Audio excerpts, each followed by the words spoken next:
Lucy Fisher and Paulina Ivanova's Financial Times article today deftly illustrates why politicians should resist the lure of verbosity, particularly on informal platforms like Substack, or maybe not politicians, but certainly senior ministers.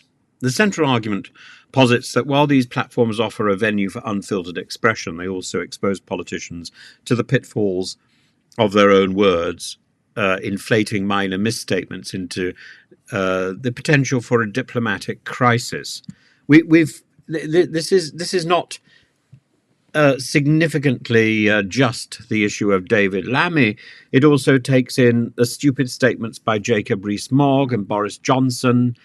This backs up the preferred position of political reticence in high office. I would even probably say that the post-ministerial garrulity and vacuity of Nadine Dorries is probably to be discouraged as well. But David Lammy's recent blog post about the Nagorno-Karabakh conflict and his reference to Azerbaijan's seizure of the region as a liberation, he's unwittingly endorsed a narrative that overlooks the complex realities on the ground, including accusations of ethnic cleansing of Armenians by the Azerbaijani forces. And I'm very mindful of the role played by the former Prime Minister of Nagorno-Karabakh, who I know, and the diplomatic blunder of David Lammy not only drew ire from the Armenian community and international observers, but it also put the UK Foreign Office on the back foot, scrambling to clarify its position. It's a textbook example of how the allure of appearing erudite and accessible on social media can lead to oversimplification and miscommunication of complex foreign policy issues. The article suggests that platforms like Substack, while designed to provide deeper insights and the preferred organ of expression for people like what's the man? It begins with a C. Dominic Cummings has become a minefield for politicians who venture beyond the carefully curated language of official statements, and the unrestrained nature of these media encourages verbosity and often, as seen with Lammy, misjudgment of tone and content.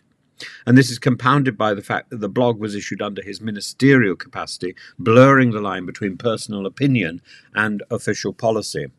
And the case for political reticence is compelling. The measured, often guarded language of officialdom exists for a reason. It minimizes the risk of misinterpretation and diplomatic fallout, and the wisdom of this restraint becomes evident when juxtaposed to the post-ministerial stupidity of people like Boris Johnson, Jacob Rees-Mogg, Nadine Dorries, and others. Jacob Rees-Mogg, for instance, once described food banks as rather uplifting and showing what a compassionate country we are. Such statements, while ostensibly well-meaning, and I have no doubt that Jacob Rees-Mogg is well-meaning, come across as tone-deaf and insensitive, patronising, inviting backlash rather than fostering understanding. Boris Johnson is perhaps the poster child for the hazards of political loquacity. His infamous remark that women in burqas look like letterboxes was not only offensive, but also detrimental to the community's cohesion and the UK's international image, and this was at a time when he had already been the mayor.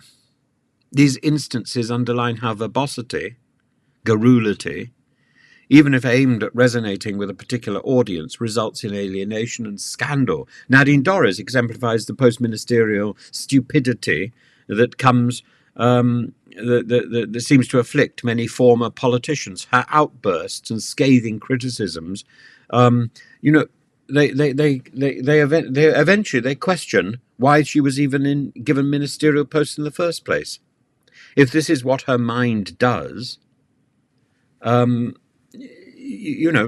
why was she in ministerial office and not busy writing another novel to entertain us?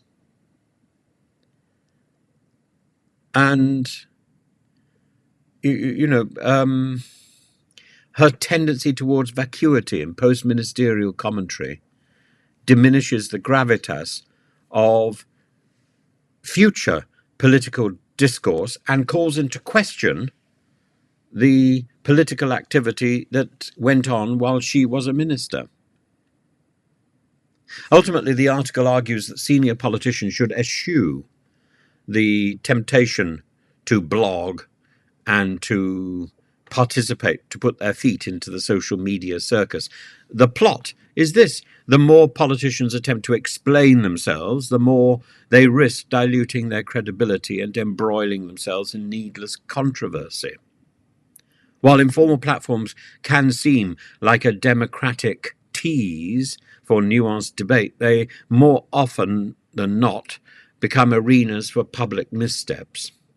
In a landscape where every word can spark a diplomatic incident or become fodder for political adversaries, the old adage holds true: better to remain silent and be thought a fool than to speak and remove all doubt.